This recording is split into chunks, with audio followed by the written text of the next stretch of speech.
que era vaga, ninguna filosofía de la historia, ningún elemento de ese estilo explica el carácter condicionado de la situación de clase.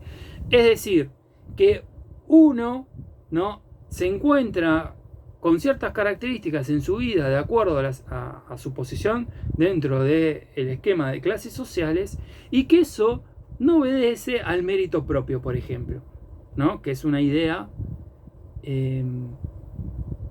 muy recurrente, ¿no?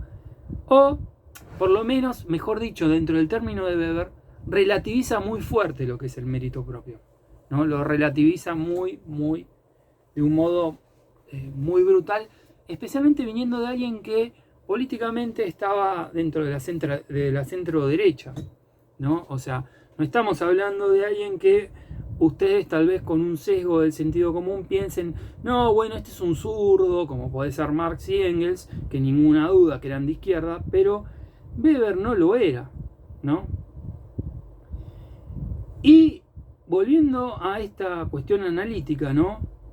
Esto de identificar el carácter condicionado de la situación de clase implica establecer las causas y los efectos que se digamos, que son los que se generan y generan la situación de clase. ¿Se entiende? Implica poder observar de modo racionalmente cuáles son las causas y cuáles son los efectos, ¿no? Lo que yo les decía, ¿no?, de los fundamentos, la causa y las consecuencias, los efectos, ¿no? Esto supone que uno logre, digamos, logre comprender que la realidad social no es algo natural, que era lo que le decía anteriormente, y que la realidad social depende de la forma en que se distribuyen los bienes y cómo se estructura la organización de la sociedad. ¿Se entiende? O sea, no hay un espacio que pueda ser replicable en lo social con respecto a las leyes de la naturaleza. Las leyes de la economía no son una ley de la gravedad, ¿no? O sea, no es una ley que surge de un espacio diferente a el de las interacciones sociales humanas, ¿no? Las leyes de la economía son leyes humanas, ¿no? ¿Las podemos modificar a nuestro libre albedrío? No, por supuesto, ¿no? Pero uno debe saber que esa sensación de alguna forma de exterioridad que puede producir esa esfera, la esfera de la economía, ¿no? No está desvinculada, ¿no?, de que así como se distribuyen los bienes, podían distribuirse de otra manera, y así como se organiza esta sociedad, se podía organizar de otra manera. Es decir, esto es algo histórico, por lo tanto, muchachos neoliberales, no hay fin de la historia, aunque ustedes lo quieran creer, ¿no? O sea, nadie medianamente instruido y, digamos, pensante en términos de ciencias sociales puede creer que la historia se acabó, o que la historia se puede volver atrás, o que la historia se puede congelar. ¿Qué supone esto de entender las causas y los efectos? Que la reacción, o sea, la acción, mejor dicho, no sea una reacción, ¿no? Es decir, que la acción sea racional y no sea una reacción irracional o intermitente, ¿no? Si ustedes reconstruyen un poco de la historia la historia económica argentina, en el 2001 hubo el mega canje, el mega blindaje, y con eso el presidente de aquel entonces, de la Rúa, salió a decir que era bueno dar noticias buenas y que la Argentina estaba encaminada al crecimiento y que habíamos salido de la crisis que veníamos arrastrando de 3 o 4 años anteriores, o los 2 últimos años de Menem. Habría que ver bien, chequear esto, pero veníamos de una crisis larga, ¿no? Entonces, el megacanje, ¿no?, y el blindaje, que fue plata que le dio el FMI a la Argentina, ¿no?, para sostener darle seguridad al sistema bancario argentino y con eso sostener la convertibilidad, sirvió para que los grupos económicos chuparan todos esos dólares que entraban, igual que con la deuda externa generada por el último periodo de gobierno de Macri, ¿no? Los grupos, digamos, cambiaban pesos por dólares y salían del país, ¿no?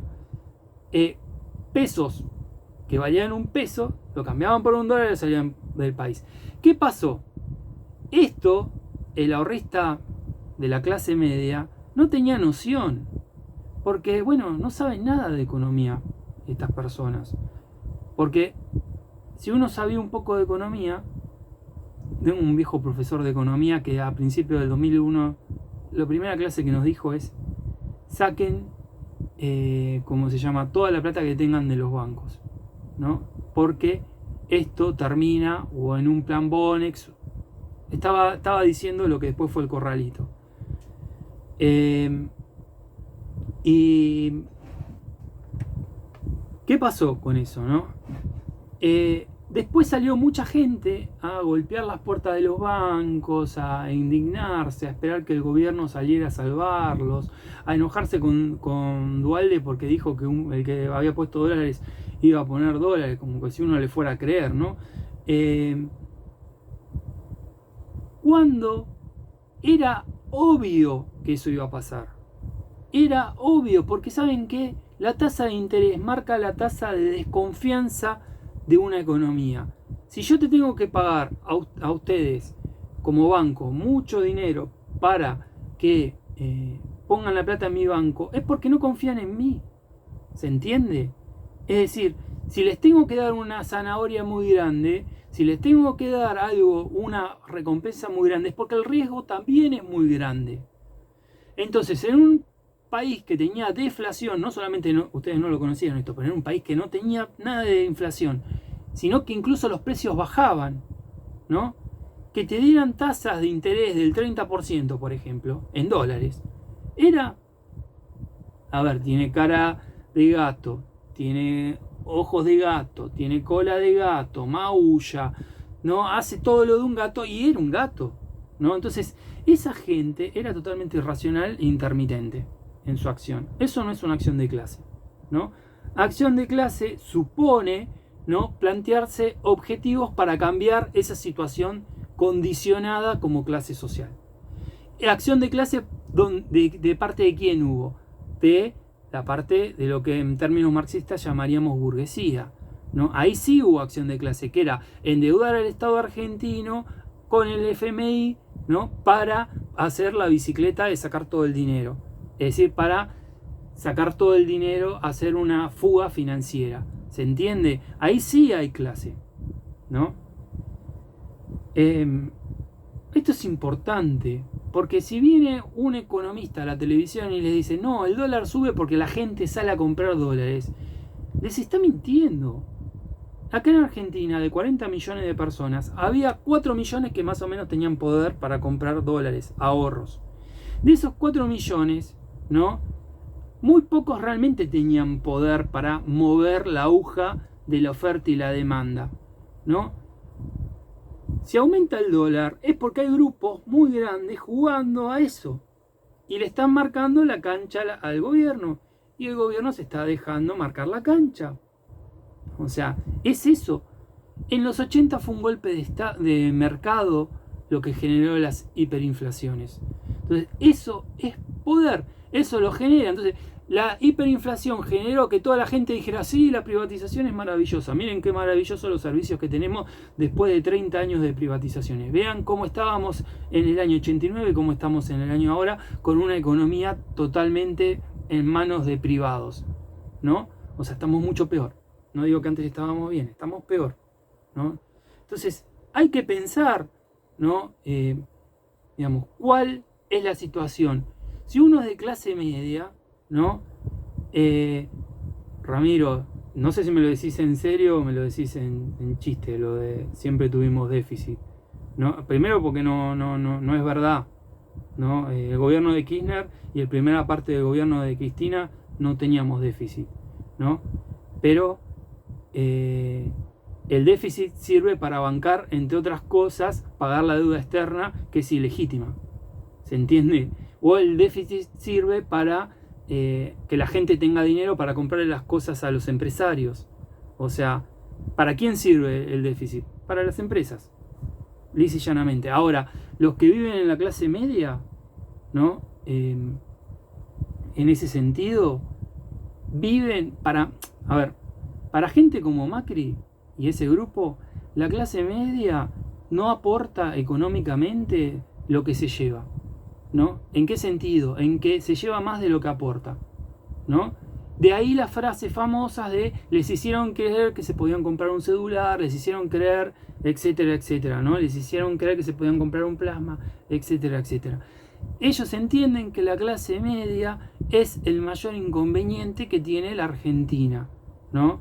Es decir, de alguna forma entienden que entre alguien que recibe una subvención social, un plan social, y la clase media no hay diferencia. Pero muchos de la clase media votaron a alguien que desprecia y subestima el aporte de la clase media a la sociedad. ¿Se entiende? O repetimos mantras neoliberales como el déficit fiscal. El déficit que ellos dicen, el que quieren bajar, no es el déficit, que refiere a cuánto el problema de la Argentina no es el déficit fiscal. El problema de la Argentina es su estrangulación del comercio exterior. Ese es el problema. Es ese el problema. Le falta siempre dólares. No importa el resto de las cosas, o sea, ¿se entiende? Le falta dólares. Si nosotros emitiéramos un montón, pero también ingresaran un montón de dólares, no habría ningún problema. El problema es ese. Ahora, ¿lo piensan con la matriz de la burguesía o lo piensan con su propia matriz, con sus propios intereses? ¿O piensan, de una manera que realice la victoria por parte del dominante antes de enfrentarse, o medianamente producen algo de rebeldía, ¿no? O entienden, o de conocimiento y de razonamiento sobre lo que están pensando, ¿no? Sobre lo que por qué piensan lo que piensan, ¿no? Entonces, en ese sentido, esto es un aporte fundamental, por más que venga de alguien de centro derecha. Si el dominante expresa un valor y nosotros como dominados lo expresamos y creemos que es legítimo, no hay ninguna necesidad de enfrentamiento. Si nosotros no entendemos justamente el condicionamiento de por qué tenemos déficit fiscal, ¿no? En ese sentido,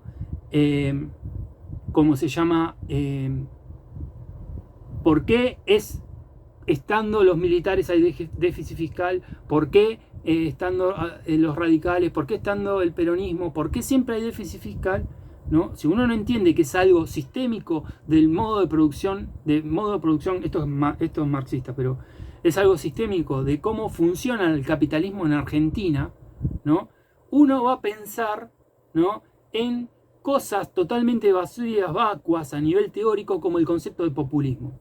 El concepto de populismo no existe de verdad, en el término verdadero de la palabra no existir. O sea, nadie con un mínimo de amor intelectual a sí mismo puede hablar de populismo. Si lo habla es porque es un perfecto ignorante. ¿Se entiende? O sea, en ese sentido, uno no debe olvidar el papel del Estado. Y acá aparece de vuelta Weber. Para que haya explotación capitalista, ¿no?, debe existir de forma obligada la existencia de una asociación de dominación, ¿no? Y esa asociación de dominación, que es el Estado, ¿no?, es la destinada a proteger la posesión de los bienes y de los medios de producción. Es decir, es la que protege a una determinada clase, ¿no?, en sus privilegios. Todo en el nombre de la igualdad, todo en el nombre del bien común, porque nada se hace en nombre, no, somos cínicos, vamos a hacerlo, no. Incluso algunos lo hacen con buenas intenciones, ¿no? Pero el Estado cumple esa función, ¿no? Tiene una ordenación jurídica específica que asegura la propiedad privada, ¿no? Entonces, la asegura, cuando el Estado es fuerte, puede marcar, ¿no?, límites a las empresas. Por ejemplo, la ley antimonopolios en Estados Unidos, ¿no? Por ejemplo, los miedos que las empresas tienen en Estados Unidos a los juicios. Evidentemente le han producido cambios, ¿no? Pero cuando uno es un Estado débil, ¿no? Un Estado patrimonial prácticamente, ¿no? Lo que ocurre es que el Estado es casi instrumental con los intereses de estos grupos. Entonces, la propiedad privada en Guernica, ¿no? Tiene un valor que hay que matar a todos con la policía, etcétera, etcétera, y con las loas de los medios de comunicación, y la propiedad privada de quienes son acreedores de Vicentín, el Banco Nación, que somos todos nosotros, ¿no? Y la gente que le vendió servicios y bienes a Vicentín, ahí no existe. ¿Se entiende? Y hay gente que en un Fiat 128, ¿no? O en un Falcon 70 sale a gritar por la propiedad privada. Más deforestado mentalmente que eso no puede haber. Y cuando digo deforestado es eso. ¿Vieron cuando queman todo, o sea, la naturaleza para sembrar un poco de soja? Bueno, es eso, ¿no? O sea, uno tiene la necesidad de prepararse cuando se da cuenta que todo lo que pensaba no lo piensa por sí mismo, lo piensa por otro, ¿no? Y que cuando uno está pensando así, está realizando la victoria previamente. O sea, esto es, para terminar, piénsenlo así.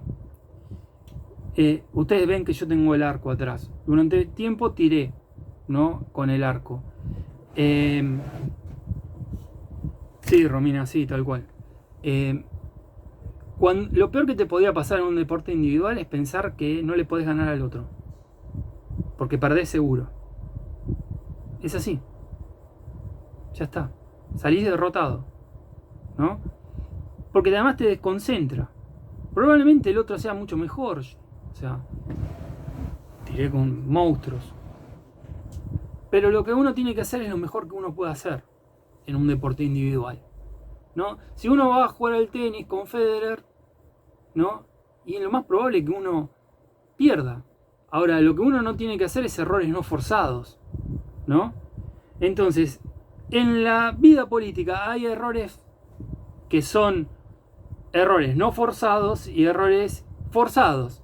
Si el otro te dobla porque es Federer y está jugando al tenis y claramente te va a pasar por encima, y si le metes un punto ya tendrías que estar contento, ¿no? Por lo menos, cuando te tengo que sacar a vos, metelas todas adentro. ¿Se entiende cómo es esto? O sea, el poder es el poder. Ahora, los errores no forzados son imperdonables en ese sentido. Ahora, volviendo a Weber, ¿no? El orden económico toma peso en la sociedad moderna, pero históricamente la base del poder económico, es decir, invirtiendo lo que algunos marxistas vulgares pensaban, estaba en otro orden social, en la esfera social, perdón, en otro orden que es la esfera de lo social, el orden social, ¿no? Históricamente, fue la base, ¿no? Que configuró un estado de poder para, entre otras cosas, determinar el poder político y el poder económico. Es decir, si la dominación racional legal es más afín a la esfera económica, no porque no exista la esfera social o la esfera política, pero principalmente podríamos observar esto, la esfera de lo social principalmente y de forma más clásica aparecería en el tipo de dominación tradicional. No quiere decir que nuestra sociedad no exista, obviamente que existe y mucho, muchísimo, ¿no? Este poder le permite a un grupo de determinado generar un ordenamiento tanto jurídico como económico, ¿no?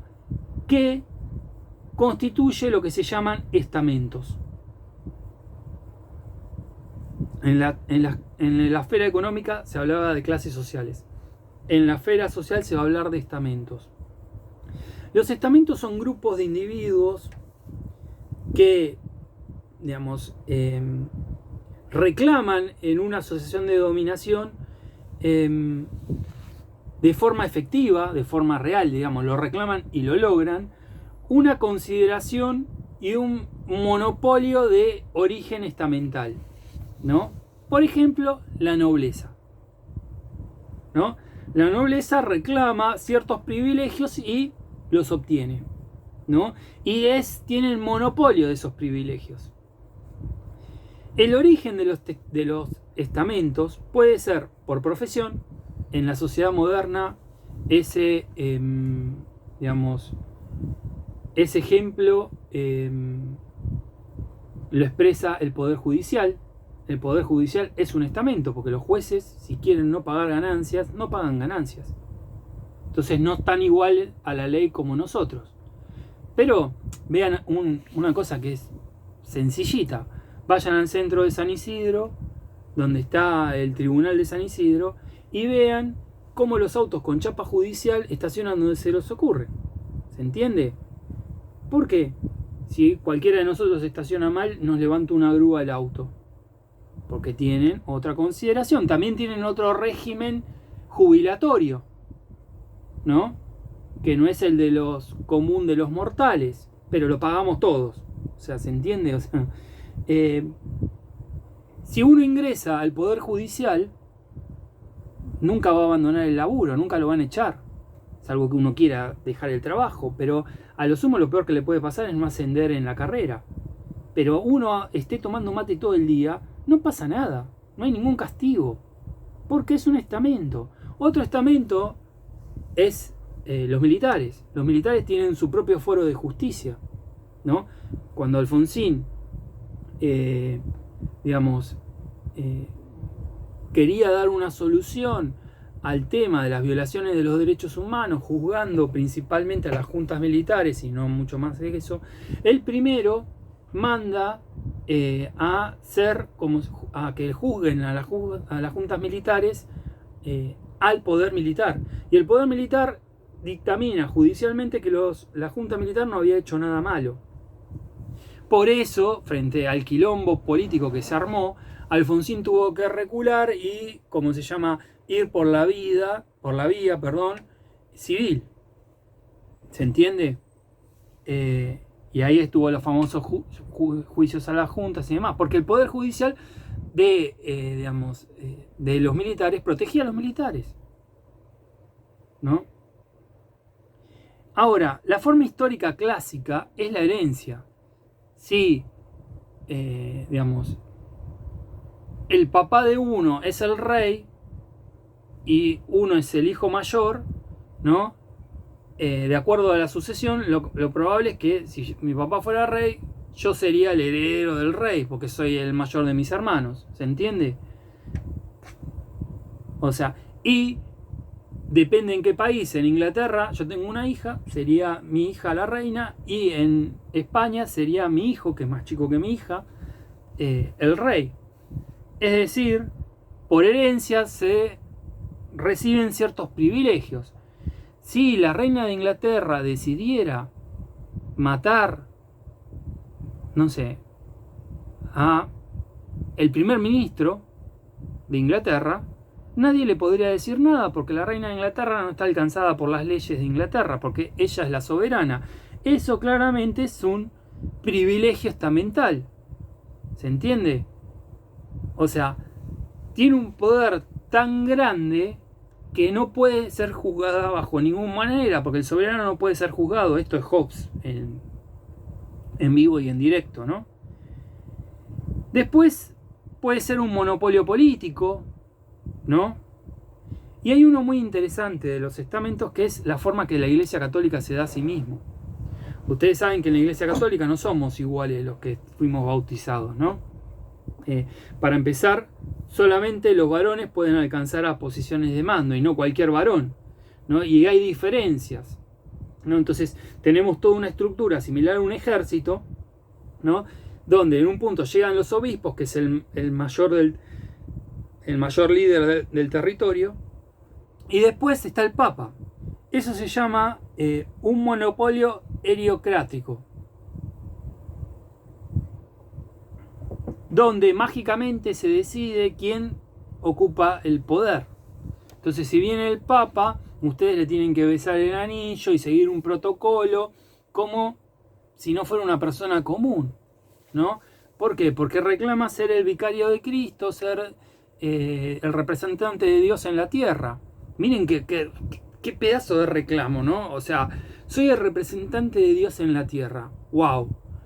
Yo me imagino antiguamente se usaban las tarjetas digamos, para, digamos, cuando uno se presentaba con alguien, le daba una tarjeta, me imagino, y se ponía, no sé, licenciado en ciencia política, esto, lo otro. Bueno, quiero imaginar, ¿no? ¿Cómo? Te da una tarjeta que dice representante de Dios. Y Claro, decís, soy de Maradona. Presentame al Diego. O sea, yo le diría eso, bueno. O sea, pero. Claro, por eso digo, si era Jujeño el que agarraba la tarjeta, iba a pensar que hablaba de Maradona. Claro, o sea. Pero bueno, para los católicos es el representante de Dios en la tierra, o sea, y es lo que reclama. Y hay un grupo que le concede que es el representante de Dios, o sea, funciona. Lo reclama, es un reclamo efectivo, ¿no? Y es un monopolio, no es algo que comparte con otro. ¿Se entiende?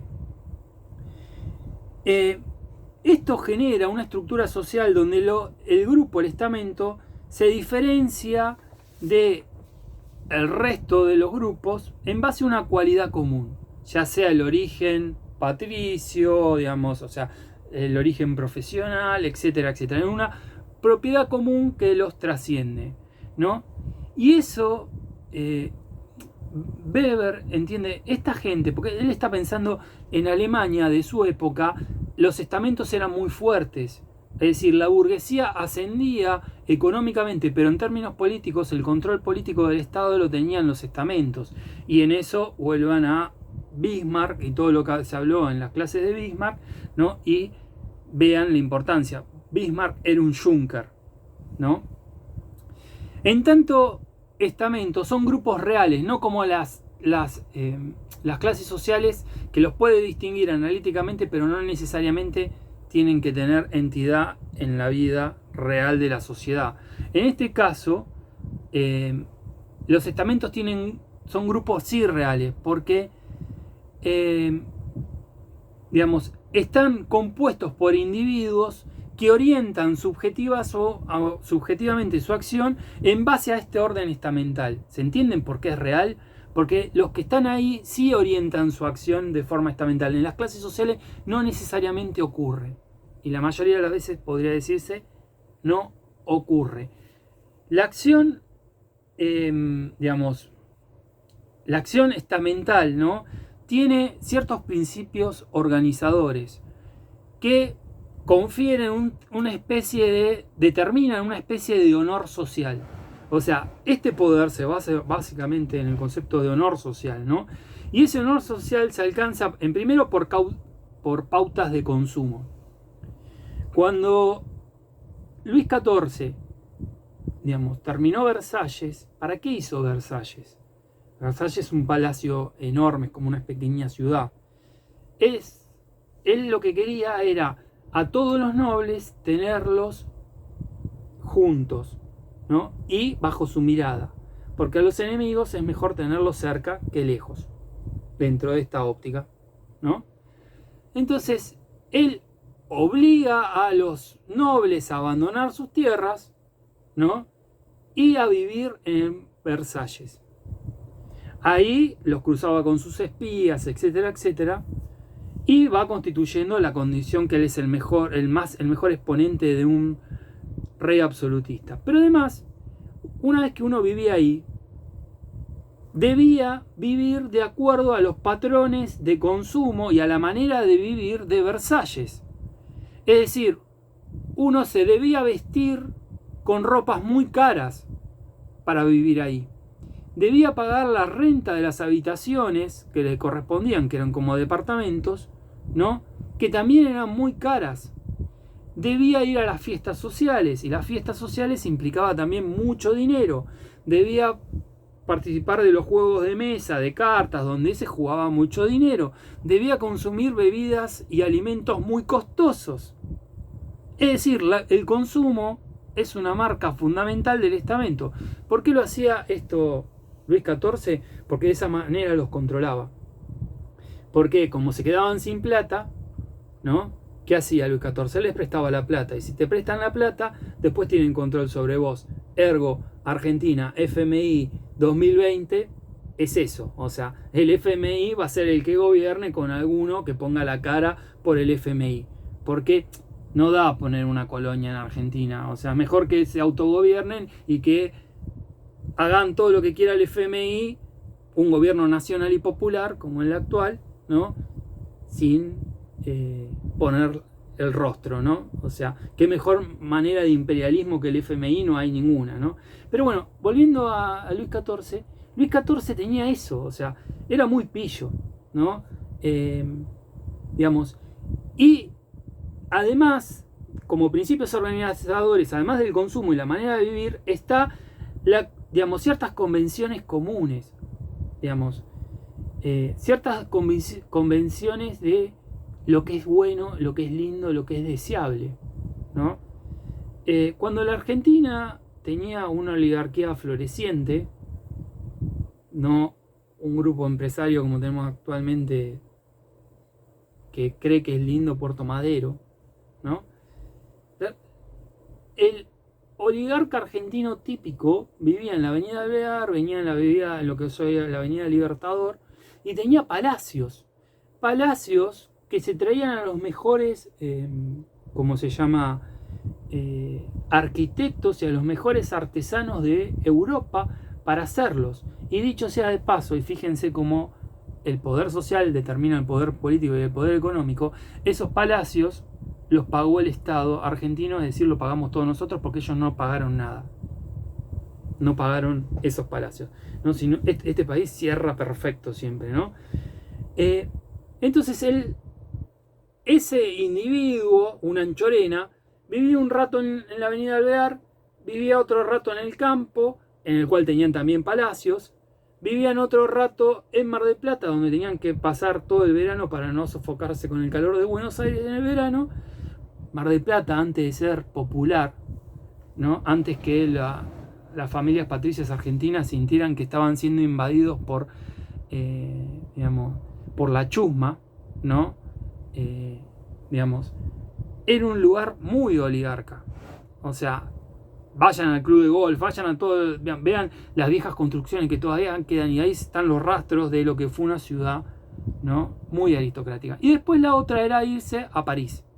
Todo el tiempo había que irse a París. Y eran tan ricos que se llevaban, según cuentan las leyendas, hasta su propia vaca para que la vaca le diera su leche. Fíjense si no es una manera de vivir eso, ¿no? O sea, hay un viejo dicho que esta gente patentó, ¿no? La imagen de más rico